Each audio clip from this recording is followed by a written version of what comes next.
Alhamdulillahi ala ihsani wa syukru lahu ala taufiqihi wa amtinani. Asyhadu an la ilaha illallah wahdahu la syarika lahu ta'ziman li sya'nih. Wa asyhadu anna Muhammadan abduhu wa rasuluhu da'ila ridwanih. Allahumma salli alaihi wa ala alihi wa ashabihi wa ikhwanih. Hadirin dan hadirat yang dirahmati Allah Subhanahu wa taala. Kita lanjutkan bahasan kita. Pada pertemuan sebelumnya kita membahas tentang akhlak setan dan juga cara-cara setan dalam menggoda manusia dari yang datang disebutkan dalam Al-Qur'anul Karim. Maka pada kesempatan kali ini kita akan bahas akhlak setan dan juga kegiatan-kegiatan setan yang disebutkan dalam hadis-hadis Nabi sallallahu alaihi wasallam. Di antara kebiasaan setan ya, dalam hadis disebutkan bahwasanya setan suka makan dengan tangan kiri dan suka minum dengan tangan kiri. Oleh karenanya Rasulullah SAW merintahkan seorang untuk menyelisihi syaitan.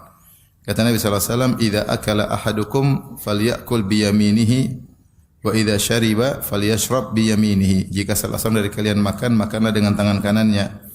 Dan jika minum, maka minumlah dengan tangan kirinya. Fa inna syaitana ya'kulu bisyimalihi wa yashrabu bisyimalihi. Karena syaitan minum dengan tangan kiri dan makan dengan tangan kiri. Dan kita disuruh menyelisih syaitan ya. Allah berfirman, "Ya ayyuhalladzina amanu la tattabi'u khutuwati syaitan." Wahai orang-orang yang beriman, janganlah kalian mengikuti langkah-langkah syaitan. Kebiasaan-kebiasaan syaitan harus ditinggalkan. Dan demikianlah Allah menciptakan syaitan dengan memiliki kebiasaan yang buruk. Dia hobinya makan tangan kiri, hobinya minum tangan kiri. Kok begitu Ustaz? Ya memang hobinya begitu ya. Seperti lalat suka hobinya mencari yang bau-bau, ya udah begitu. Memang begitu hobinya. Maka kita jangan ikut kebiasaan apa? Syaitan ya. Seseorang berusaha makan dengan tangan kanan, berusaha minum dengan tangan kiri. Dan diingatkan sebagian ulama kalau tangan kita kotor misalnya tangan kanan, maka jangan menghalangi kita untuk minum dengan tangan kanan. Sebagian orang ketika tangan kanannya kotor kemudian dia minum dengan tangan kiri. Jangan ya. Kita berusaha tetap minum tangan kanan. Kalau kotor ya pegang gelasnya juga dicuci, tidak ada masalah ya. Tidak ada masalah. Demikian juga hati-hati ketika makan steak misalnya ya. Ini potong dengan tangan kanan, naikkannya dengan apa? Tangan kiri ya. Tangan kanan terus tusuk pakai tangan kiri, enggak boleh ya. Demikian juga kalau makan yang menggunakan dua sendok misalnya, hati-hati jangan sampai tangan kiri juga ikut ya.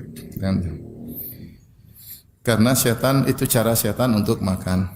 Yang kedua yang berikutnya, di antara kebiasaan syaitan juga adalah memberi dengan tangan kanan dan memberi dengan tangan kiri dan menerima dengan tangan kiri. Maka seorang muslim berusaha memberi dengan tangan kanan dan menerima dengan tangan kanan. Kata Nabi sallallahu alaihi wasallam, "Liyakulu ahadukum biyaminihi wa liyashrab biyaminihi wa liya'khudh biyaminihi wa liyu'ti biyaminihi fa inna syaitana ya'kulu bishimalihi wa yashrabu bishimalihi wa yu'ti bishimalihi wa ya'khudhu bishimalihi." Hendaknya salah seorang dari kalian liyakul ahadukum biyaminihi, hendak dia makan dengan tangan kanannya, dia minum dengan tangan kanannya, dia mengambil dengan tangan kanannya, dia memberi dengan tangan kanan. Kenapa? Fa inna syaitan, karena syaitan itu makan dengan tangan kiri, minum dengan tangan kiri, memberi dengan tangan kiri, menerima dengan tangan kiri. Ini adab kita latih diri kita dan juga kita latih anak-anak kita, jangan kita sepelekan. Sehingga ketika kita bilang jangan ikut syaitan, dia terbiasa untuk menyelisih syaitan. Bahwasanya kebiasaan makan tangan kiri itu kebiasaan syaitan, minum tangan kiri kebiasaan syaitan, memberi tangan kiri kebiasaan syaitan, menerima tangan kiri dengan kebiasaan syaitan. Sehingga permusuhan terhadap syaitan selalu hadir dalam hatinya. Ya, kita ingin makan tangan kiri itu syaitan seperti itu. Ya, jangan tangan kiri. Kalau ngambil tangan kanan, kalau menerima juga tangan kanan. Kadang-kadang kita gampangin ya, mungkin lagi sibuk apa kita kasih tangan kiri. Janganlah. Kita berusaha kalau memang terpaksa ya ada uzur syar'i atau darurat itu lain cerita, bilang maaf. Tapi kalau kita bisa, kita dapat pahala. Kita apa susahnya kita rosok sebentar baru kita kasih. Insyaallah dapat pahala. Karena kita menyelisih apa? Syaitan ya. Kemudian di antara kebiasaan syaitan yang aneh, syaitan suka pakai sendal satu saja ya. Kok begitu Ustaz? Ya udah itu hobi setan, melihat lalat sukanya ke sampah ya, itu hobinya lalat sudah. Jangan tanya kenapa. Ya, tanya langsung kalau mau tanya. Kata Nabi sallallahu alaihi wasallam, "La yamshiyanna ahadukum fi na'lin wahidah. Lian alhuma jami'an aw liyuhfihuma jami'an." Riwayat Muslim. Kata Nabi sallallahu alaihi wasallam, janganlah salah seorang dari kalian berjalan dengan satu sendal. Hendaknya dia pakai dua-duanya atau dia lepaskan dua-duanya. Dan di antara sunnah Nabi sallallahu alaihi wasallam, terkadang Nabi sallallahu alaihi wasallam jalan hafian, terkadang Rasulullah sallallahu alaihi wasallam jalan tidak pakai sendal.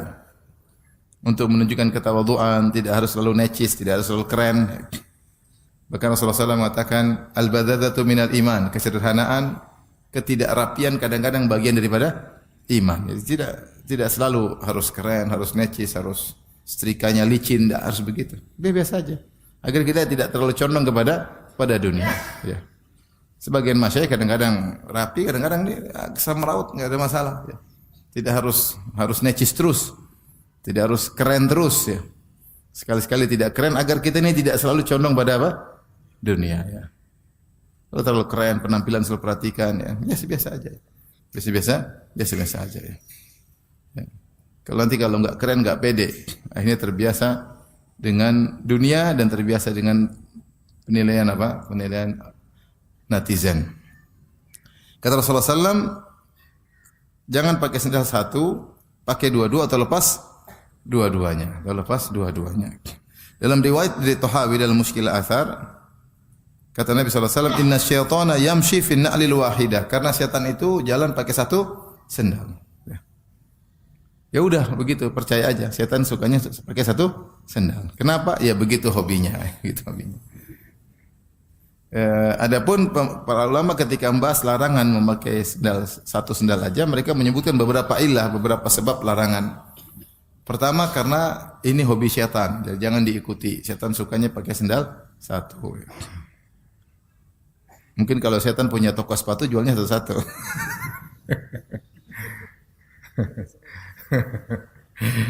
Yang kedua dia mengatakan kenapa dilarang pakai sendal satu? Karena Islam menyuruh untuk adil, ya. Jangan kita mendolimi salah satu kaki, ya. Pakai dua-duanya atau lepas dua-duanya, ya. Satu juga enggak seimbang. Yang ketiga sebenarnya mengatakan dilarang pakai sendal satu karena menimbulkan syuhrah. Syuhrah itu pusat perhatian dan Islam tidak suka orang cari pusat perhatian. Apalagi pusat perhatian dengan perkara-perkara yang buruk, yang tidak beres. Ya. Kita aja pakai pakaian syuhrah dilarang, kata Nabi sallallahu alaihi wasallam, "Man labisa libasa syuhrah fid dunya adahullahu albasahullahu libasal madhammah yaumal qiyamah." Siapa yang memakai pakaian yang menimbulkan kesohoran, ketenaran di dunia, Allah akan buat dia memakai pakaian kehinaan pada hari kiamat kelak. Pakaian syuhrah itu pakaian yang orang semua lihat, perhatian. Bisa tampil beda, bisa terlalu bagus, bisa terlalu jelek. Ya. Kalau ibu-ibu mungkin pakai pakaian terlalu indah, ya. Mungkin lagi pakai baju jilbabnya ada kupu-kupunya. Jadi kalau jalan terbang, nah, ini semua orang lihat, ada kupu-kupu berjalan, ada kupu-kupu kurus, ada kupu-kupu gemuk katanya. Jadi semua orang lihat semua, ini jangan. Itu pakaian syuhrah, pakaian yang semua orang ngelirik. Sama seorang muslim lelaki juga demikian, pakai pakaian yang tampil beda. Semua orang tidak seperti dia pakai. Jadi bisa tampil beda juga syuhrah. Bisa juga karena terlalu indah, baju terlalu mahal, terlalu banyak keindah, semua orang ngelirik, atau terlalu jelek, bolong-bolong masih dipakai, ya. Ini semua tidak boleh. Semua tidak boleh, ya. Dan secara umum tampil beda tidak disukai dalam syariat, ya. Apalagi tampil beda karena aneh-aneh, ya. Jalan mundur misalnya. Ada. Tujuannya apa? Pecahkan rekor dunia, jalan mundur. Naik sepeda mundur ada juga, saya baru lihat. Masya Allah, naik sepeda mundur. Tapi saya belum lihat ada naik motor mundur. Kalau ada lebih keren lagi tuh kalau mau cari perhatian, ya. Naik motor apa? Mundur. Enggak usah lah, ya. Semua yang bisa menimbulkan pusat perhatian kita jauh. Itu Rasulullah mengatakan apa? Innallaha yuhibbul abdal taqiyal khafiyya al-ghani. Innallaha yuhibbul abdal taqiyal ghaniyal khafi. Allah suka dengan hamba yang bertakwa, yang khafi, tidak suka tampil. Tidak suka tampil al-ghani yang apa cukup ya, tidak minta-minta sama orang ya. Jadi seorang biasa-biasa saja. Makanya Rasulullah SAW dahulu ketika bikin kajian di tengah-tengah para sahabat, maka kalau ada orang dari luar kota Madinah datang, dia bingung nabi yang mana? Nabi yang mana ya? Tidak ada yang tahu nabi yang mana. Karena nabi penampilan sama dengan yang lain. Sampai akhirnya dibuatlah tempat duduk buat atau gundukan buat Nabi SAW sehingga orang luar kalau datang langsung tahu Nabi yang mana karena dia mengajar, Rasulullah SAW mengajar. Bahkan dalam riwayat ketika Nabi SAW berhijrah bersama Abu Bakar As-Siddiq, ketika sampai di Madinah orang-orang menyangka Abu Bakar lah Nabi, sehingga mereka menyambut marhaban kepada Abu Bakar. Sampai akhirnya ketika Rasulullah duduk kemudian ada panas yang mengenai Nabi, kemudian Abu Bakar menaungi, baru mereka tahu ternyata Nabi yang itu bukan yang tadi ya. Kenapa? Karena penampilannya biasa saja, tidak tampil beda. Semua kegiatan yang buat kita tampil beda, keren-keren kita hindari sudah. Umur udah 40, 50, bentar lagi tewas, masih sibuk pingin tampil beda, pingin pamer, pingin pusat perhatian, pingin udahlah, bentar lagi tewas. Jangan maunya keren-kerenan di jalan semua orang lihat, motor kasih suaranya gede. Makanya saya dengar, benar atau tidak, katanya kalau ketangkap polisi itu yang motor suara gede ditaruh di telinganya, benar enggak? Hah? Benar. Yang ganggu orang, buat apa semua orang lihat? Mending lihat senang, lihat juga apa? Terganggu. Hidup biasa-biasa saja. Hati-hati juga kalau ternyata ada dakwah kemudian ngajarin seperti itu, jangan. Kita ini bukan orang mau artis mau jadi pusat perhatian orang. Bukan ya. Saya pernah jalan di Masjid Nabawi, sekelompok orang berbaju hitam semua, berbaju hitam, sorban hitam, baju hitam, berapa lengkap. Saya pikir ini kelompok sesat kali yang apa namanya Lebaran lebih dulu lihat ombak di laut ya. Dan puasa juga lebih dahulu lihat apa? Pasang surut apa air laut. Saya lihat ternyata Ustadz Sunnah. Wah, kok begini? Saya kaget juga. Maksudnya saya sudah sempat negative thinking. Jangan begitu. Jangan gitu. Itu tampil beda enggak perlu, ya sudah. Ngapain? Itu kebiasaan, bukan kebiasaan para salaf. Dan bahaya pakai pakaian tampil beda, ada larangannya. Ada larangannya. Ini saya harus sampaikan karena terkadang teman-teman tidak ngerti. Terkadang sebagian ustadz kebablasan ingin tampil beda, jangan ikut-ikutan. Yang memalingkan kita daripada akhirat hanya ingin tampil beda, hanya sekedar menampilkan penampilan keren-keren, enggak usah lah, biasa-biasa aja. Biasa-biasa aja. Kalau mau keren-keren depan istri, keren-keren sana. Kalau depan istri orang ngapain keren? Benar enggak? Ini depan istri orang keren, depan istri sendiri amburadul. Kicau beliau. Kacau balau ya. Baik. Jadi setan suka pakai sendal satu. Jangan ikut-ikutan ya. Jangan ikut-ikutan ya. Baik. Berikutnya di antara hobi setan. Setan tidak suka tidur siang. Setan tidak suka tidur siang. Dalam hadis Rasulullah suruh kita tidur siang ya. Kata Rasulullah SAW, qilu fa inna syayatina la taqil. Sianglah kalian. Sungguhnya setan tidak tidur siang ya. Hadis riwayat Tabrani dan Abu Nuaim dan Al-Khatib dan dihasankan oleh Syekh Albani bi majmu'i turuqihi. Banyak riwayat sehingga dinilai hasan oleh hadis yang hasan oleh Syekh Albani rahimahullahu taala. Para ulama bahas di antara sunnah Nabi adalah tidur siang. Dalam semua riwayat Rasulullah SAW istirahat di rumah sebagian orang, di saudarinya Ummu Sulaim ya. Kalau nggak salah Ummul Haram ya, bintu Milhan kalau nggak salah ya, Rasulullah tidur siang situ ya. Kemudian para sahabat juga tidur siang. Di antara hadis tentang kisah ketika terjadi cekcok antara Ali bin Abi Thalib radhiyallahu anhu dan Fatimah bintu Rasulullah sallallahu alaihi wasallam. Satu hari Rasulullah SAW datang ke rumah Fatimah dan Ali di siang hari, karena ini madhan atau waktu yang diduga Ali tidak keluar lagi di rumah, waktu istirahat. Waktu istirahat. Maka Rasulullah SAW pun datang. Rasulullah SAW bertanya, kok Ali tidak ada? Kata Rasulullah SAW, Aina ibnu ammik, di mana Ali bin Abi Thalib? Kata Fatimah radhiyallahu ta'ala anha, kana baini wa bainahu syai' faghadabani fakharaja wa lam yaqil indi. Tadi ada masalah antara saya dengan dia bikin saya marah atau dia marah, kemudian dia keluar dari rumah dan dia tidak tidur siang di sini. Menunjukkan kebiasaan Ali tidur siang di mana, di rumah. Akhirnya Rasulullah SAW menyuruh seorang cari di mana Ali bin Abi Thalib. Dicari-cari ternyata tidur di masjid. Maka dikatakan Rasulullah, huwa fil masjidi raqid. Dia sedang tidur di masjid, tidur siang. Ini kalau kita diomelin istri, enggak bisa tidur siang di rumah, di mana? Di masjid. Yang repot kalau diomelin di malam hari. Jadi rajin sholat, tahajud di masjid. Hikmah. Jadi kemudian Rasulullah SAW datang ke Ali bin Abi Thalib, kemudian ada pasir di tubuhnya. Rasulullah SAW usap dengan jarinya, dengan tangan yang mulia. Kata Rasulullah SAW, kum abat turab, bangunlah wahai lelaki yang sedang ada tanahnya. Maka Ali pun bangun, kemudian balik ke rumah. Dan sejak itu Ali paling suka kalau dipanggil Abu Turab. Abu Turab itu ada orang yang ada tanah di badannya, Abu Turab. Karena disitulah Rasulullah Ali merasakan bagaimana indahnya luar biasa akhlak Nabi. Nabi SAW mencari dia di masjid. Rasulullah SAW bersihkan tubuhnya dari tanah. Rasulullah SAW bangkitkan dengan kelembutan. Rasulullah SAW tidak marah Ali bela putrinya, enggak.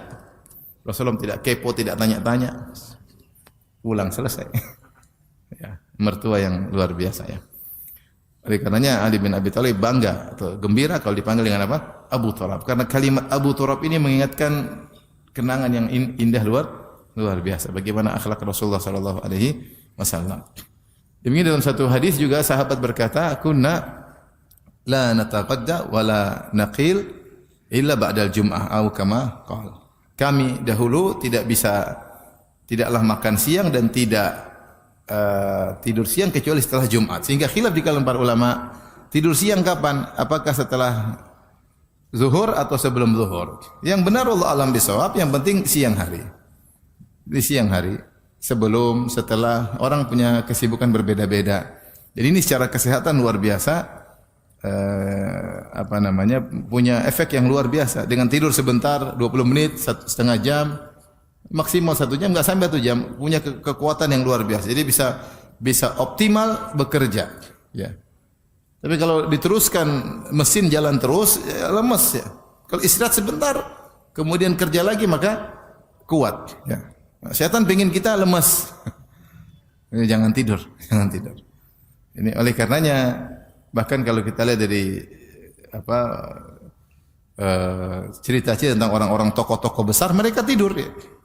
Sebut atau besar orang kafir, mereka tidur siang ya. Mereka tidur siang sehingga mereka bisa lebih efektif setelah bangun, lebih giat karena mesin sudah istirahat sebentar. Nah, dalam Islam tidur siang juga sunnah. Tidur siang juga sunnah ya. Maka sempatkan tidur siang. Kita tidak tidur siang juga lama-lama.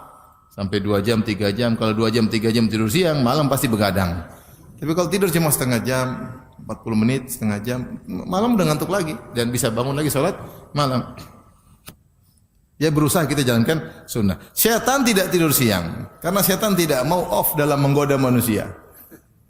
Kalau tidur siang istirahat dong, enggak. Terus menggoda manusia. Terus menggoda manusia. Siang malam enggak godain manusia. Itulah kerjaan syaitan. Maka seorang berusaha untuk tidur siang. Taib.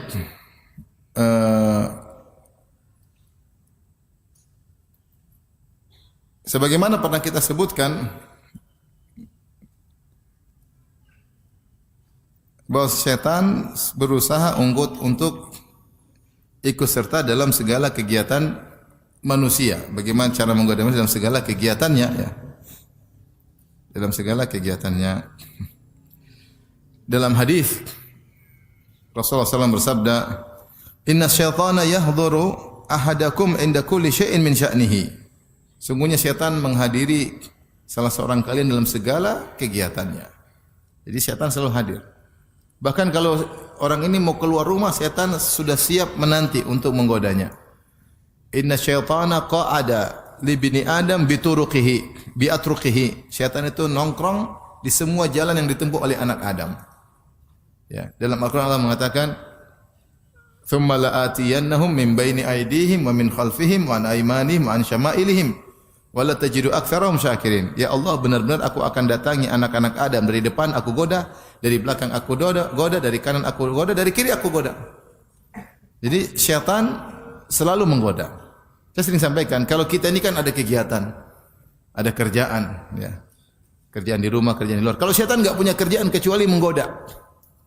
Tidak ada disebut dalam riwayat setan berdagang, setan apa, enggak ada. Ya, jadi setan ini benar-benar fokus nggodain kita. Dia cuma liburan kalau bulan Ramadan. Dibelenggu. Habis itu Ramadan aktif kembali. Jadi jangan sampai kita merasa ada saat-saat kita setan off.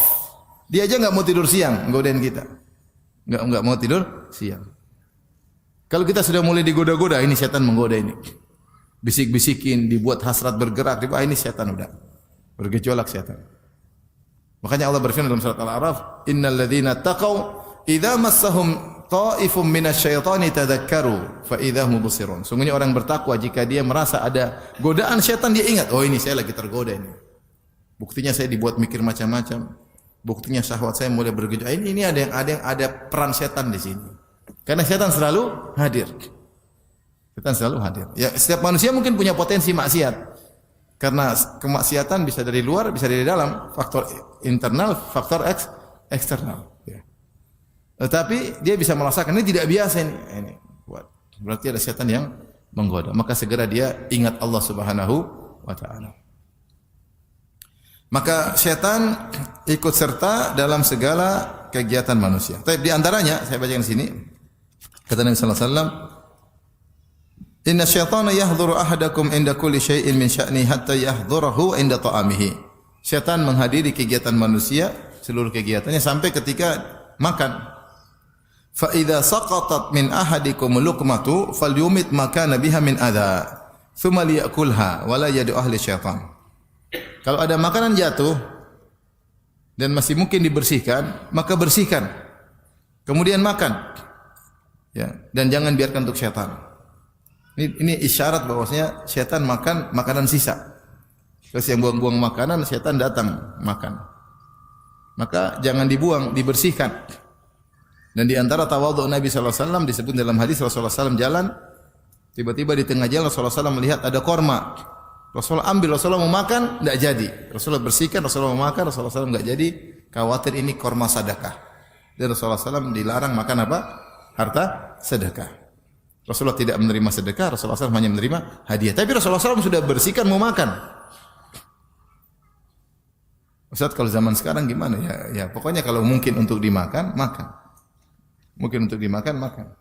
Allah mengatakan kalau makanan sudah dibuang, orangnya sudah ditinggalkan oleh pemiliknya, maka itu boleh diambil ya. Tentunya kita berbicara tentang hukum asal ya. Hukum asal. Makanya Syekh bin Baz pernah ditanya, bagaimana tentang orang-orang melakukan kesyirikan kemudian mereka taruh makanan di kuburan? Boleh enggak dimakan?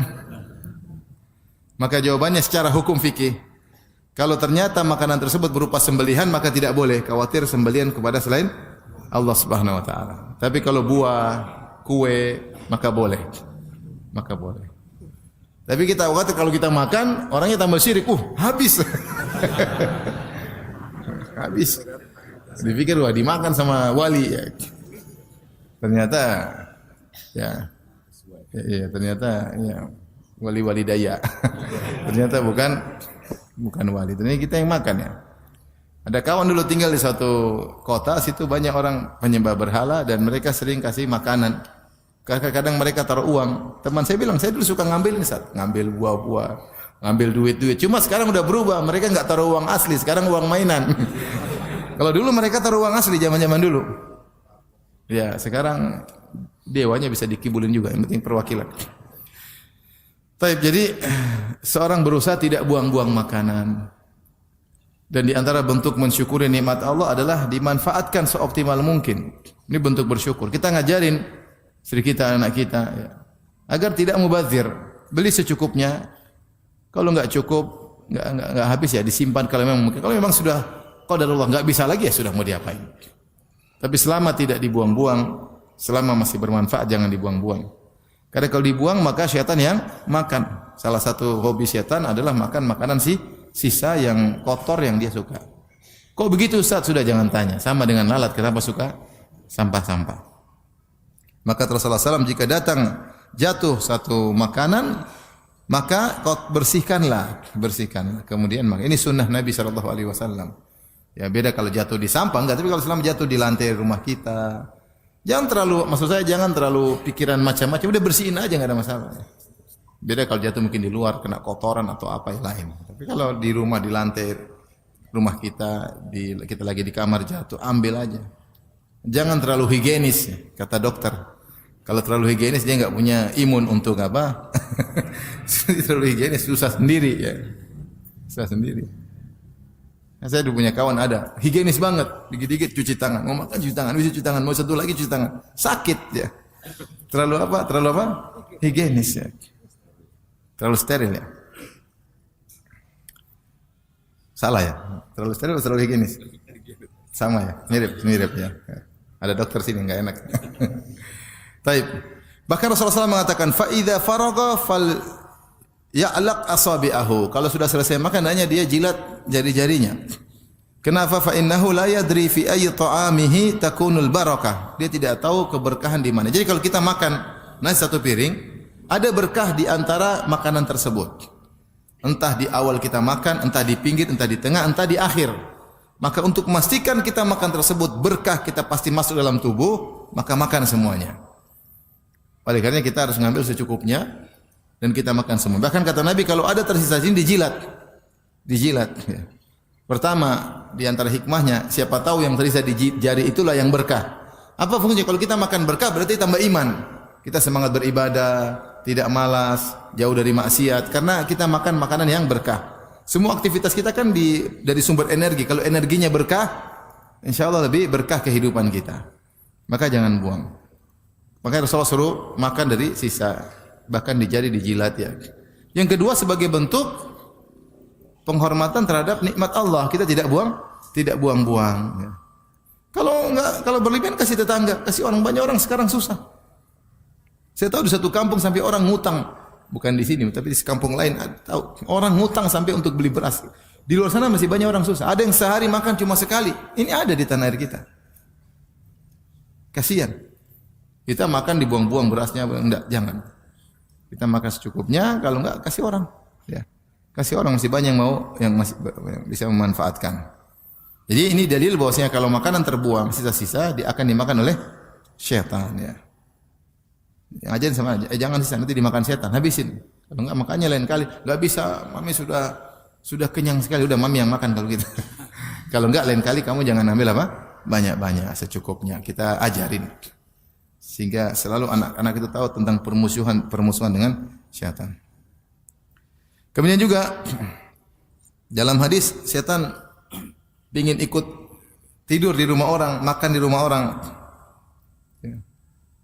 Kata Nabi SAW, "Idza dakhala ar-rajulu baitahu fadzakarallaha 'inda dukhulihi wa 'inda ta'amihi." Qala syaitan, jika seorang masuk rumahnya, kemudian dia menyebut Allah, berzikir kepada Allah ketika masuk rumah. Mengucapkan salam, berzikir kepada Allah. Bismillah kharajna, bismillah walajna. Dia baca Quran. Dia berzikir kepada Allah. Wa inda ta'amihi, dan juga dia berzikir kepada Allah ketika makan. Syaitan berkata, la mabita lakum wala asya. Wahai anak buah sekalian, tidak bisa kita nginap di rumah ini dan tidak ada jatah makan malam. Wa idza dakhala falam yadhkurillaha 'inda dukhulihi. Kalau dia masuk rumah tidak sebut nama Allah, qala syaitan adraktumul mabit. Ini orang masuk rumah tidak zikir, ini kesempatan kita bisa tidur nginap di rumah ini. Wa idza lam yadhkurillaha 'inda ta'amihi qala adraktumul mabitu wal asya'u. Adraktumul mabita wal asya'a. Kalau dia tidak baca zikir ketika makan, tidak bilang bismillah misalnya, kata syaitan, kalian bisa nginap di sini dan kalian bisa ikut makan malam. Ya. Rawahu Muslim. Hadis riwayat Muslim. Jadi syaitan berusaha untuk makan dan minum bersama manusia, berusaha juga nginap di rumah seorang. Ya. Oleh karenanya Rasulullah berkata, al-baitul ladzi yuzkarullahu fihi wal baitul ladzi lam yuzkarillahu fihi kal hayy wal mayyit. Atau kama qala Nabi sallallahu alaihi wasallam, rumah yang ada zikir kepada Allah dan rumah yang tidak ada zikirnya seperti orang hidup dan orang mati. Maka seorang berusaha isi rumahnya dengan zikir agar menolak syaitan. Di antaranya masuk rumah baca zikir, kemudian di rumah salat sunnah, baca Quran di rumah, mau makan zikir kepada Allah Subhanahu wa taala, doa-doa jangan ditinggalkan agar dijaga dari godaan syaitan. Syaitan senantiasa menggoda ya. Menggoda. Bahkan demikian juga bahwasanya syaitan ikut serta dalam berhubungan intim dengan manusia. Nabi SAW bersabda, "Lau anna ahadakum idza ata ahlahu qala bismillahi Allahumma jannibna syaitan wa jannibi syaitana ma razaqtana." Seandainya salah seorang dari kalian ketika mendatangi istrinya, kemudian dia berkata bismillah, Allahumma jannibna syaitan, ya Allah jauhkanlah kami, itu aku dan istriku dari syaitan. Wa jannibi syaitana ma razaqtana, dan jauhkanlah syaitan dari anak yang akan kau beri rezeki kepada kami. Kata Nabi sallallahu alaihi wasallam, faqada bainahuma walad. Kalau seandainya dia mengucapkan doa tersebut, lantas Allah takdirkan ada anak dari hubungan intim tersebut, lam yadhurruhu syaitan, maka syaitan tidak akan bisa beri mudarat kepada anak tersebut. Hadis riwayat Bukhari dan Muslim. Apa maksudnya syaitan tidak bisa beri mudarat? Anak ini pasti jadi orang soleh di kemudian hari. Bukan berarti dia tidak punya dosa, dia mungkin salah, dia mungkin berdosa, tapi ujungnya dia akan menjadi anak apa? Soleh. Kenapa? Waktu proses pembuatannya, ya, kedua orang tuanya baca doa kepada siapa? Allah. Agar dilindungi dari syaitan. Maka ini perlu diperhatikan. Menunjukkan syaitan ikut serta. Dan dalam Al-Quran Allah mengatakan, wasyarikum fil amwali wal auladi wa'iduhum. Ya. Kata Allah, silakan engkau iblis menyertai mereka, itu anak-anak Adam, fil amwali wal aulad, dalam harta dan dalam anak-anak. Sebagian ulama menafsirkan musyarakat atau partisipasi iblis atau syaitan terkait dengan anak-anak, di antaranya ketika proses hubungan intim, maka syaitan ikut serta. Makanya dalam Al-Quran ketika Allah menyebutkan tentang bidadari, Allah mengatakan fihinna qasiratut tarfi lam yatamithunna insun qablahum wala jan. Di surga ada bidadari-bidadari yang selalu menundukkan pandangan. Mereka tidak pernah disentuh oleh lelaki sebelumnya dan tidak pernah disentuh oleh jin sebelumnya. Jadi jin bisa ikut serta dalam hubungan intim dengan manusia, dan kenyataan menunjukkan beberapa kasus kita dapati sebagian jin masuk dalam hati, dalam tubuh seorang wanita. Kenapa? Karena dia jatuh cinta. Dia suka dengan wanita tersebut. Dan di antara pernah kasus yang saya hadapi, seorang wanita susah untuk kita ruqyah. Di Korea ternyata dia cinta sama jin tersebut. Jadi dia kemasukan jin, di ruqyah masuk. Kenapa? Ternyata dia cinta sama jin tersebut. Jin tersebut ternyata ketika datang dalam bentuk seorang yang tampan, seorang yang keren, ya. Ya, sementara mungkin cewek ini pas-pasan. Tapi dalam gambaran jin cantik, ya jin matanya beda-beda. Tapi intinya jalinan cinta manusia dan jin terjadi. Sehingga bisa, nah kalau kita cerita banyak kasus, tapi itu diantara yang pernah kita hadapi langsung, bahwasanya kalau cerita juga banyak ya. Itu diantara yang saya pernah hadapi langsung, bahwasanya cinta bisa terjadi antara jin dan manusia. Maka kalau seorang lupa untuk baca doa, bisa jadi syaitan ikut serta berhubungan intim dengan istrinya. Maka dua-duanya berusaha baca, suami dan istri baca. Apa doanya? Bismillah. Allahumma jannibna syaitan wa jannibi syaitana ma razaqtana. Jangan lupa ya.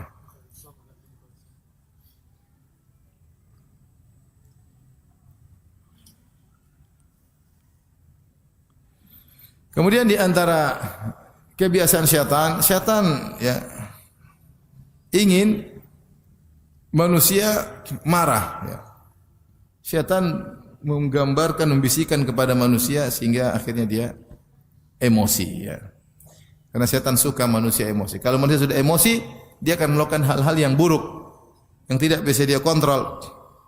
Dalam satu hadis Rasulullah SAW bersabda ya, atau dalam riwayat disebutkan istabba rajulani inda Nabi sallallahu alaihi wasallam faqadiba ahaduhuma fashtadda ghadabuhu hatta intafakha wajhu wa taghayyar.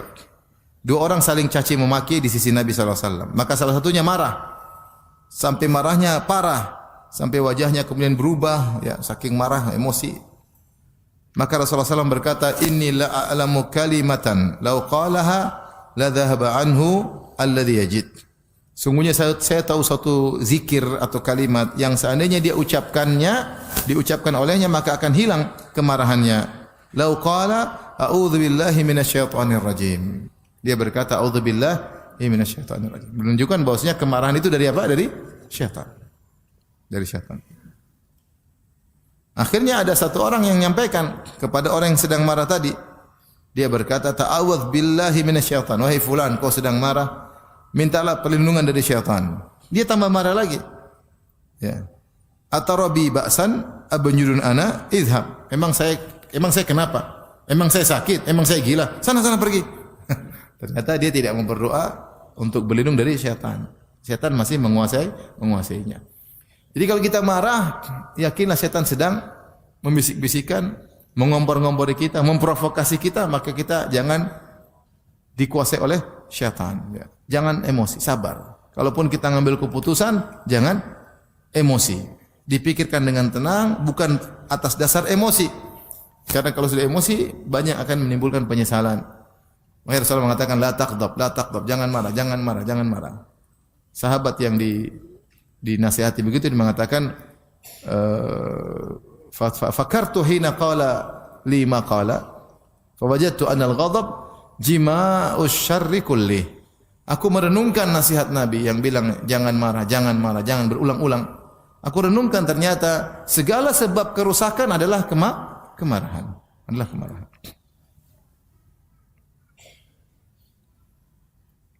Baik, di antara godaan syaitan ya, kegiatan syaitan suka bikin manusia sedih.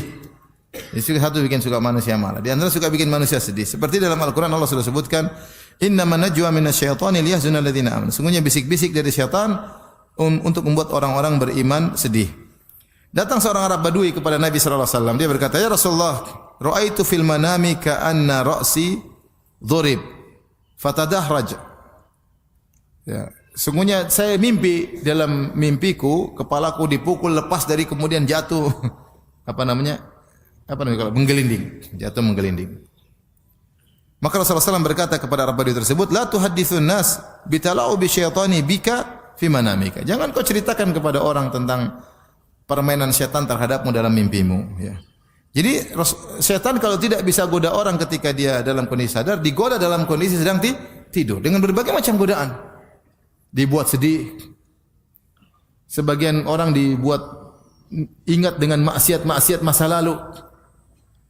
Tidur dibuat mimpi dengan CLBK-nya.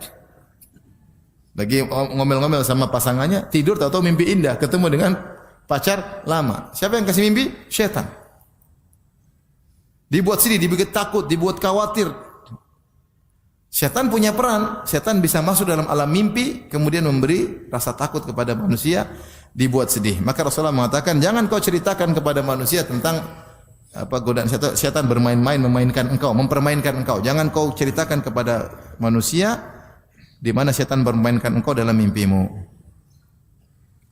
Jabir radhiyallahu anhu berkata, sami'tu Nabi sallallahu alaihi wasallam, ya.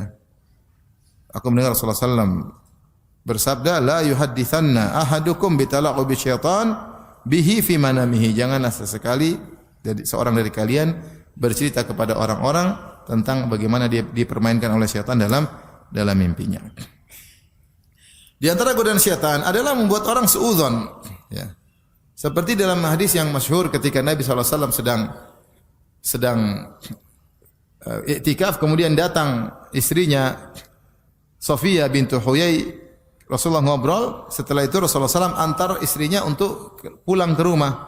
Maka Rasulullah SAW antar, ketika Rasulullah sedang jalan, Rasulullah SAW dengan istrinya, tiba-tiba ada dua orang Ansori jalan cepat. Biasanya jalannya, Rasulullah jalan biasa, Rasulullah juga jalan cepat, ternyata ini jalan lebih cepat, melewati Nabi dan Sofia. Maka Rasulullah berkata, ala rislikuma, tunggu dulu, kenapa cepat-cepat? Kata mereka, subhanallah, ya. Kata Rasulullah, innaha Sofia, ini istriku. Kata mereka, iya. Jadi mereka tidak curiga sama Nabi, ya. Kami tidak curiga, tapi Nabi mengatakan, inni khasyitu an yukdhifa fi qulubikuma syai'an. Saya khawatir syaitan mendiktekan kepada hati kalian berdua sesuatu. Sebelum kalian suudzon, saya jelaskan ini adalah istriku sendiri. Karena ini posisinya di malam hari. Di luar masjid, mungkin ada hal yang sepi, tiba-tiba ada Nabi jalan dengan perempuan. Tentu dua sahabat tidak mikir macam-macam. Ketika mereka tahu Nabi seorang mulia, tidak mungkin macam-macam. Tapi Nabi memutuskan jangan sampai syaitan membisikkan sesuatu setelah itu. Maka Rasulullah mengatakan, agak khawatir syaitan melemparkan pada diri kalian sesuatu. Maka saya putuskan, saya katakan inilah istriku Sofia. Ini dalil bahwasanya setan suka membuat seorang suudzon, mendiktekan pada diri kita untuk suudzon kepada orang lain.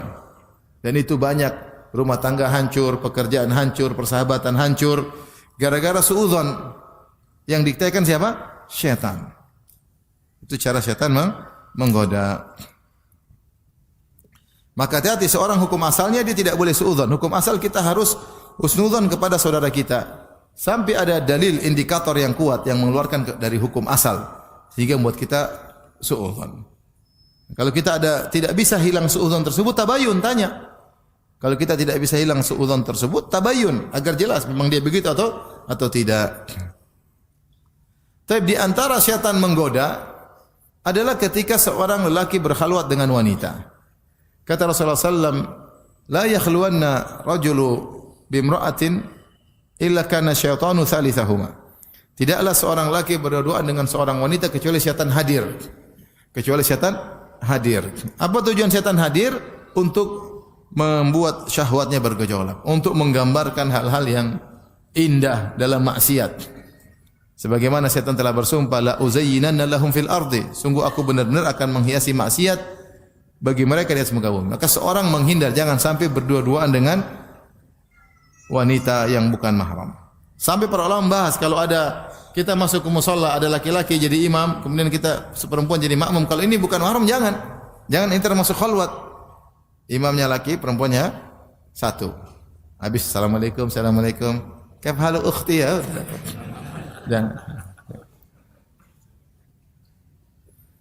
Jangan berdua-duaan. Di antara berdua-duaan yang dilarang kalau satu laki satu perempuan dalam lift. Laki perempuan tidak ada orang. Karena apa itu khalwat? Khalwat itu berdua-duaan dan tertutup dari pandangan manusia. Itu namanya khalwat. Adapun misalnya saya di sini terus ada perempuan datang, saya berdua di sini, tapi dilihat oleh banyak orang, ini bukan khalwat. Khalwat itu tertutup dari pandangan apa? Manusia. Rasulullah pernah didatangi oleh seorang wanita kemudian berdua dengan wanita tersebut, tapi di hadapan pandangan para sahabat. Karena kalau di hadapan orang setan menggoda susah, tapi kalau sendirian berdua ini yang repot. Ya. Tapi kalau lift memang cuma sebentar ya, kecuali liftnya 100. Ini ya 100 tingkat. Tapi kalau cuma sebentar, hukum asalnya enggak boleh, tapi kadang-kadang darurat kita ya sudahlah. Hukum asalnya tidak boleh. Apalagi wanita tersebut kita kenal, mending kita keluar. Misalnya kita masuk lift ternyata istri teman kita, jangan masuk. Tapi kita masuk lift ternyata orang Arab, orang luar negeri, ya insyaallah dia enggak goda kita dan kita juga tidak menggoda. Darurat ya. Tapi kalau kita kenal itu mending jangan, enggak usah. Karena setan lebih mudah untuk menggoda. Di antara bentuk bentuk berkhalwat adalah seorang dokter dengan susternya, dengan pasien, dengan suster. Misalnya dia lagi berdua, susternya ada suster perempuan, dia laki-laki. Sehingga ya tujuannya suster lebih lincah untuk pegang perempuan dan macam-macam ya. Maka dia tidak boleh tutup pintu. Kalau tutup pintu berarti dia berkhalwat. Kalau ternyata petugasnya, kecuali perempuan 2 petugasnya, enggak ada masalah, tidak khalwat. Tinggal dia jaga diri. Tapi kalau dia laki dokter sendiri, perempuan 1, suster 1, ini khalwat. Kalau dia tidak khalwat, buka pintu sehingga pasien bisa melihat apa yang sedang mereka kerjakan. Dia tidak tutup pintu kecuali pasien masuk. Di antara khalwat juga tadi, dokter dengan pasien perempuan sendiri. Dan itu mungkin terjadi, emang dokter malaikat. Ya. Ya, enggak juga ya. Dokter juga bisa tergoda. Dokter juga ada masalah dengan istrinya, ya. Ini dapat perempuan cantik, perempuan ini juga ada masalah dengan suaminya. Repot. Jadi banyak kasus. Seperti khalwat belajar, ternyata dibuat grup kerja. Grup kerja kelompok, 1 laki 1 perempuan. Ketemuan, ini aduh ngeri. Oleh karenanya, kenapa sering terjadi zina ketika berduaan? Yang itu perempuannya biasa aja kok. Coba lihat, oh biasa aja. Ya biasa aja, tapi ada setan yang menghiasi. Itu laki biasa aja, iya biasa aja, tapi ada setan yang menghiasi sehingga terlihat indah. Ya. Ini laki-laki hitam tapi gara-gara setan bisikan jadi kelihatan Korea. Ada setan yang hadir. Apa tugas setan? Memang setan hadir nonton doang? Enggak. Dia hadir untuk menggoda. Untuk menggoda, maka waspada. Apa waspada? Tapi Ustaz, kalau kita chattingan sama cewek, chatting bukan khalwat. Teleponan sama cewek bukan khalwat. Tetapi kalau menimbulkan maksiat, hati-hati. Mungkin sehingga adab telepon ada, adab chattingan apa? Ada. Orang tanya, Ustaz, kefal Ustaz, khair. Ustaz ada pertanyaan, silakan. Silakan tanya. Oh, ini wajar. Tapi kalau teleponnya, Ustaz, masih kenal saya Ustaz? Emang siapa? Itu Ustaz yang kemarin baju ungu. Wih, oh itu. Oh, nah, udah selesai. Ini bukan khalwat, ya, tapi maksiat. Akhirnya telepon setengah jam betah. Sama istri sendiri tidak betah. Abi lagi sibuk. Yes. Sama yang baju ungu setengah jam, 1 jam. Ini terjadi. Saya dilaporin oleh sebagian orang. Ustaz telepon sama istri orang sampai 40 menit. Ngapain coba? Syahwat itu. Sang akhwat terpesona dengan ustaznya, ustaznya juga senang dengan, oh ini ternyata pintar akhwatnya nyambung. Kalau sudah, itu maksiat. Ini hidup sebentar ya, hati-hati. Kenapa bisa indah? Karena ada setan yang hadir. Kalau WA juga yang sederhana, Ustaz apa hukumnya ini? Ya sudah. Makasih Ustaz, kik, kwek. Repot ya. Kisi call, repot. Meskipun itu bukan khalwat, tapi itu bisa menimbulkan maksiat.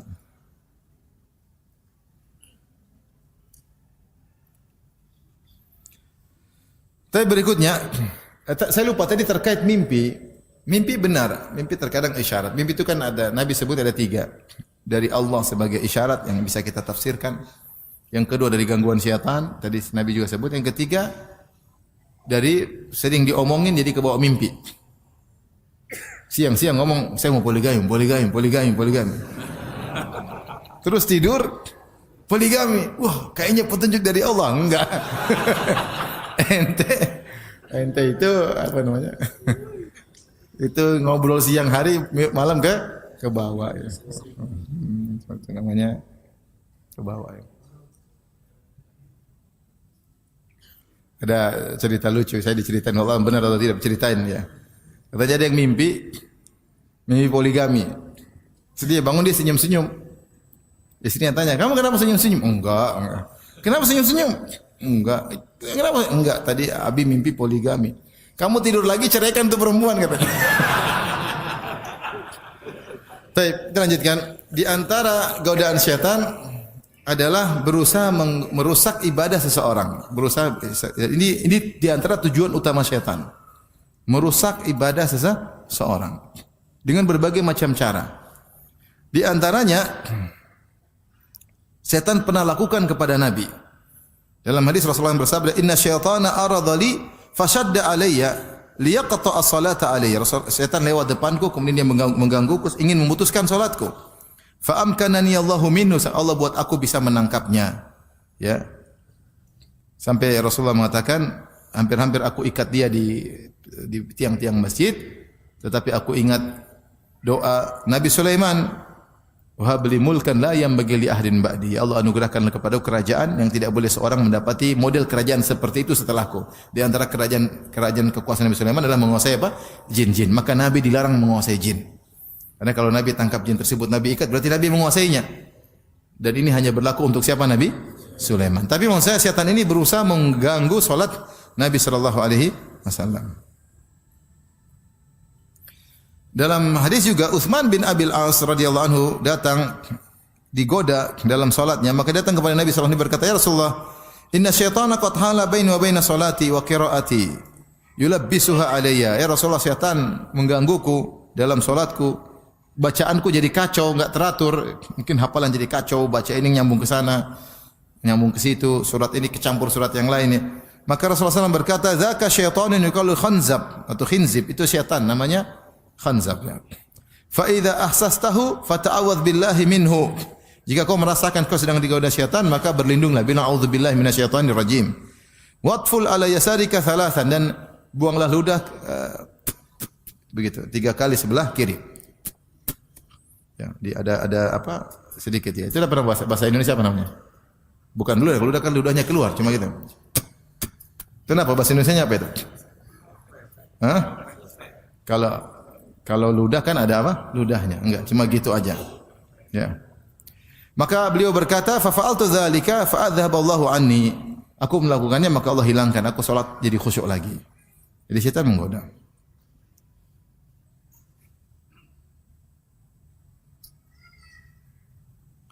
Dalam hadis juga Rasulullah bersabda, "Inna syaitana ya'ti ahadakum wa huwa fi salatihi."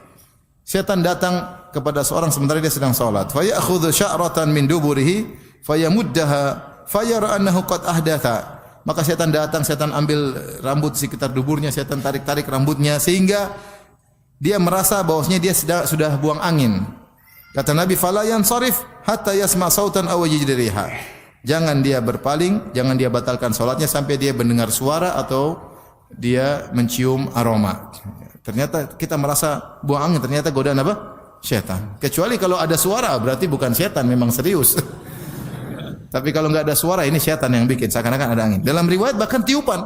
Ibnu Abbas berkata, "Inna syaitana yutifu bil abdi liyaqta alaihi salatahu." Syaitan yutifu itu apa?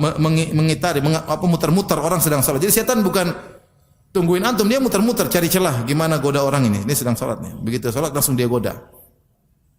Fa idza ayahu, kalau dia tidak mampu menggoda orang ini, nafakha fi duburi, maka setan tiup di duburnya. Seakan-akan dia kentut. Kok ada angin? Nah, setan ini kentut apa? Tiup-tiup sembarang. Fala yansarif, maka jangan dia batalkan salatnya. Hatta isma' sautan aw jidariha, sampai dia mendengar suara atau dia mencium apa? Aroma. Kata Ibnu Abbas, wa ya'tihi fayasiru dzakarahu fayurihi annahu kharaja minhu syai'. Bahkan setan pun datang ke kemaluannya, kemudian setan menggerakkan seakan-akan keluar tetesan. Ya. Kata Ibnu Abbas, fala yansarif, jangan batalkan salatnya hatta yastakin, sampai dia yakin memang dia pipis. Kalau enggak itu godaan apa? Syaitan. Karena syaitan memang goda, buat orang waswas. Kalau waswas salat itu enggak teratur. Sekarang banyak orang tertipu waswas, sudah wudu dikira belum wudu. Sudah sekali kayaknya belum, tambah lagi sampai wudu lama sekali, kasihan. Saya ada kawan anaknya begitu, padahal sudah sekolah agama, begitu. Saya bilang, kau ikuti waswas dosa. Jangan ikut waswas, meskipun ternyata kau belum wudu, kau diampuni oleh Allah karena kau memang sedang berpenyakit. Jadi kalau setan bilang belum, cuekin aja, salat aja. Allah Maha baik. Kalau ternyata memang kau belum wudu, diampuni karena memang kau sedang berpenyakit. Tapi kalau kau ikuti, kayaknya belum, wudu lagi. Baru Allah, kayaknya belum. Sampai ulang-ulang 5 kali, 10 kali. Itu yang setan senang. Maka jangan diikuti. Justru kalau kau ikuti, kau malah ikut apa syaitan. Jangan diikuti. Sudah merasa wudu, sudah. Wassu enggak usah perlu, salat aja, enggak ada masalah. Sampai penyakit tersebut hilang. Di antara godaan syaitan dalam salat, syaitan buat ingat. Ya. Kata Nabi SAW, ingat-ingat hal-hal yang sudah kita lupakan dalam salat, bukan di luar salat. Idza nudiya lis-salati adbara syaitan wa lahu dhuratun hatta yasma'a ta'dhin, hatta la yasma'a ta'dhin. Kalau syaitan dikumandangkan azan, maka dia kentut. Kentutnya besar yang dia dengar sendiri, kita enggak dengar. Supaya dia enggak dengar azan. Dia menghilangkan, mengacaukan suara azan dengan dia kentut-kentut supaya dia tidak dengar azan.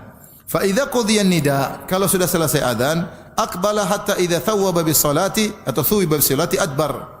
Ya. Maka dia pun balik ketika dia siap menggoda. Jadi habis adzan dia balik lagi. Nunggu iqamat dia balik. Ketika iqamat dia kabur lagi. Hatta idza qudiyat tathwibu aqbala. Kalau selesai iqamat dia balik lagi. Hatta yukhattiru bainal mar'i wa nafsihi. Sampai dia menggoda, membisikkan di antara seorang dengan jiwanya. Dia berkata, uzkur kada, ingat ini, ingat ini. Uzkur kada, ingat ini. Lima lam yakun yadhkur hatta yadhallu ar-rajulu la yadri kam shalla. Sehingga dia ingat, oh ya, ingat sampai dia lupa sudah rakaat ke berapa. Hadis riwayat Bukhari dan Muslim. Itulah syaitan. Semua merasakan enggak godaan itu? Iya. Allah. Oh iya. Baru takbir, oh iya. Itu syaitan. Bilang a'udzubillahi minasyaitonir rajim. Jangan dibiarkan kepala melayang. Udah cuekin aja. Demikian juga di antara godaan syaitan ketika salat membuat kita kepo sehingga kita nengok. Nabi sallallahu alaihi wasallam ditanya tentang iltifatir rajuli fi salat, seorang yang nengok sini. Kata Rasulullah sallallahu alaihi wasallam, "Huwa ikhtilasun yahtalisuhu syaitanu min salati ahadikum." Hadis riwayat Bukhari. Itu adalah curian, setan mencuri pahala salat kalian. Allah. Kecuri pahalanya. Kecuri pahalanya. Jadi kalau salat jangan tengok. Karena setan ingin mengurangi pahala salat seseorang. Kalau kita tengok-tengok yang tidak perlu, kepo, ada dengar suara ngelihat, udah. Pahala kena roaming. Setan hilangkan pahala tersebut.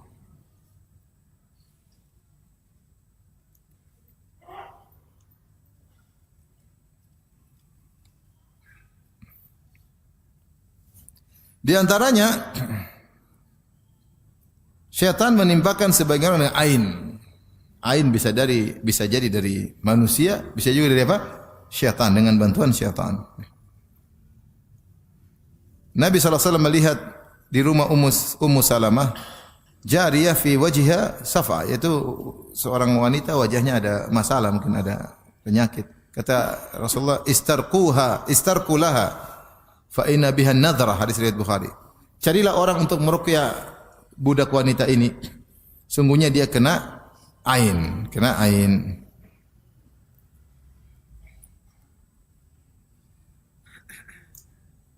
Ada yang menafsirkan ain min nadharil jin. Kata Abu Ubaid, anna syaitana asabaha. Ya. Yaitu ain dari jin. Jadi ain dari apa? Jin. Apakah jin yang langsung menimpakan ain ataukah dari manusia dengan pandangan jahat kemudian dibantu oleh syaitan sehingga prosesnya membuat orang menjadi kena mudarat, ya. Tapi para ulama menyebutkan itu disebabkan karena jin, ya. Demikian juga syaitan juga hobi melihat aurat manusia, anak Adam, ya. Kata Nabi sallallahu alaihi wasallam, "Inna hadhil hushusha muhtadaratun." Sungguhnya hadhil hushusha yaitu toilet dan semisalnya dihadiri oleh syaitan. Fa idza ata ahadukumul khala'a falyaqul a'udzu billahi minal khubuthi wal khaba'ith. Kalau kalian masuk toilet jangan lupa berdoa, Allahumma inna a'udzubika minal khubuthi wal khaba'ith. Ya. Itu dari jin laki-laki maupun jin perempuan. Demikian Rasulullah SAW bersabda, "Satru ma bainal jinni wa aurati bani Adam idza dakhala al-kanif an yaqul bismillah." Yang menghalangi mata jin dari melihat aurat anak Adam, kalau dia buka baju hendaknya dia bilang bismillah. Jadi sunahnya kalau kita buka baju bilang apa? Bismillah. Karena nanti ada jin yang ngelirik. Makanya jangan sampai dilirik oleh jin. Karena kalau dia lirik dia bisa mengganggu atau menggoda dan yang lainnya.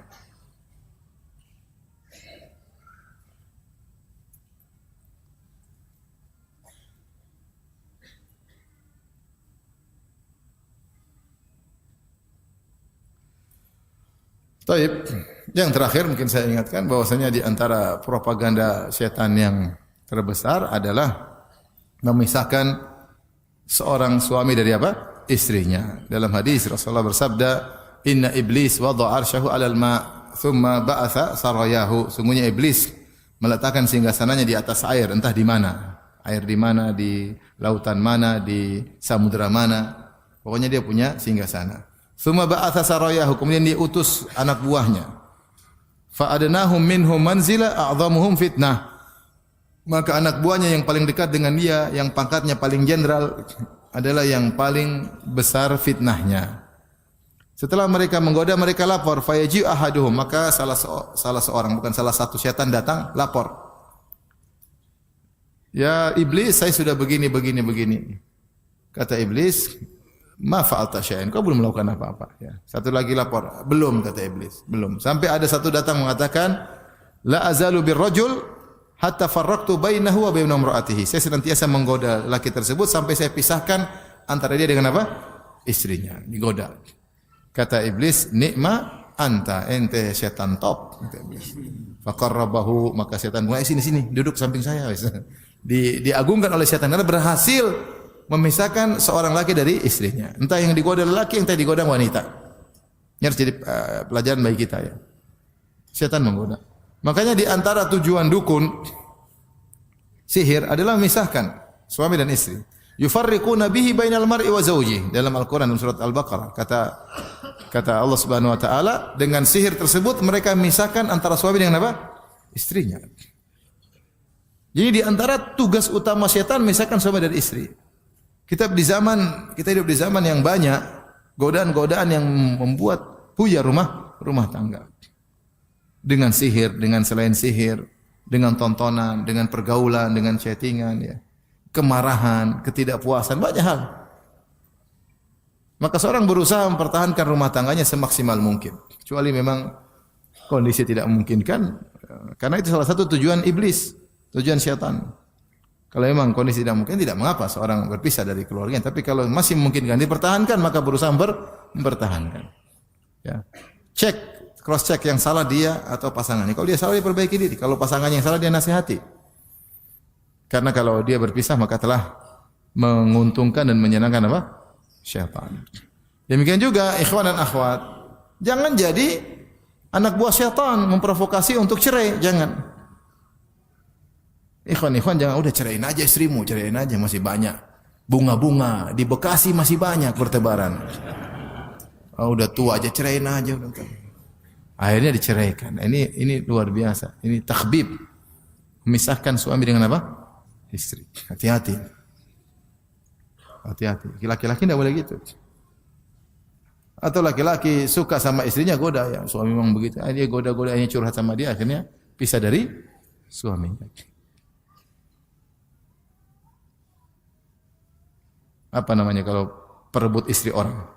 Kalau pelakor kan perebut apa? Laki orang. Kalau perebut istri orang apa namanya? Hah? Pebinor. Oh, perebut bini orang. Oh, baru nih. Jangan jadi pebinor ya. Perebut bini orang. Ini terjadi. Syaitan menghias. Lirikan mata menimbulkan teka-teki. Oh, subhanallah. Itu terjadi, lihat istri orang juga ngelihat kita. Pertama astagfirullah. Kedua kau tengok lagi, ketiga ada aliran cinta. Udah selesai. Mulai setan menghiasi. Ya, kita selamatin dia, suaminya zalim sama dia. Wah, mulai nyelamatin. Padahal pebinor. Ini terjadi. Demikian juga ibu-ibu. Jangan jadi anak buah setan memprovokasi seorang wanita untuk cerai dari apa? Suaminya. Ada misalnya seorang laki kemudian poligami. Kemudian ibu datang kepada istri pertama, kepada istri kedua, kamu kok mau dipoligami? Kalau kamu mau, emang kamu enggak laku? Udah diprovokasi. Akhirnya dia merasa rendah ketika jadi istri kedua. Akhirnya cerai. Kamu harus nuntut, kamu harus gini, diajarin supaya kurang ajar sama suaminya. Kamu dikasih gini mau, itu istri pertama mau dapat begitu. Kamu cuma sepeda, dia Harley Davidson, minta. Akhirnya rusak, diajarin kurang ajar sama ibu-ibu. Dosa. Ini anak buah apa? Syaitan. Atau sebaliknya datang kepada istri yang pertama. Emang kenapa? Kurang apa? Enggak bisa melayani, enggak bisa apa aja macam. Akhirnya dia merasa rendah, merasa hina, tidak kuat, merasa seakan-akan apa, akhirnya minta cerai. Sebabnya sebenarnya bukan dari dia, mungkin sabar sebabnya gara-gara ibu-ibu. Maka hati-hati, ini semua setan ya. Kita jangan ikut mendukung propaganda setan, program setan, dan kita jangan menjadi anak buah apa? Setan ya. Kalau ada yang terjadi kita doakan semoga lebih baik, semoga akur ya. Jangan merusak rumah tangga orang lain. Wallahu ta'ala alam bisawab. Ini saja yang saya sampaikan. Demikian saja. Wabillahi taufiq hidayah. Assalamualaikum warahmatullahi wabarakatuh.